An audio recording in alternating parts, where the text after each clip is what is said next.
Между тем, вопросы, посвященные инициативному бюджетированию как механизму поддержки, обсудили в Государственной Думе. Парламентарии говорили об участии населения в решении вопросов местного значения. Репортаж нашего корреспондента в Москве Татьяны Черемкиной.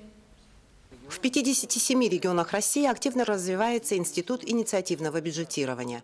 Применение этого механизма позволяет эффективно решать отдельные вопросы местного значения, наиболее актуальные для конкретных муниципальных образований. В основном это связано с развитием и обустройством территории. Весь объем поступлений в местные бюджеты приходится на небольшие поселения. Действительно, этот проект является приоритетным для Министерства финансов, и о его параметрах Алексей Николаевич сказал. Но я должен привлечь ваше внимание к докладу о лучших практиках инициативного бюджетирования. Очень приятно констатировать то, что впервые один из субъектов Российской Федерации, Республика Саха-Якутия, по результатам специального международного конкурса, который проходил в этом году в Барселоне, вошла в пятерку лучших практик инициативного бюджетирования. Пользуясь случаем, надо, наверное, поздравить. В обсуждении практик инициативного бюджетирования в Госдуме приняли участие заместитель министра финансов России Алексей Лавров, представители Общественной палаты, регионов, эксперты. Многие субъекты добились успеха в развитии участия граждан в бюджетных решениях.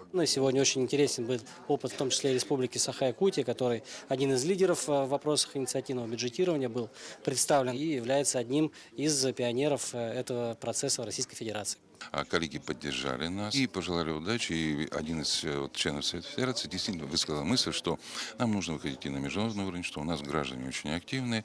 И я лично считаю, что проект реализации Республики Саха-Якутия, он действительно на высоком уровне, надо его развивать. Участники совещания ознакомились с лучшими практиками поддержки местных инициатив. Обсудили, как мотивировать население в вовлечение в бюджетный процесс. Следующая важная веха в развитии инициативного бюджетирования – это инициативное бюджетирование в городских округах и в городах. Вторая очень важная история, о которой мы говорили, это распространение принципов инициативного бюджетирования, методологии инициативного бюджетирования на новые государственные программы. Рассмотрев и обсудив вопросы инициативного бюджетирования, участники круглого стола выработали рекомендации с тем, чтобы выйти на законодательные решения.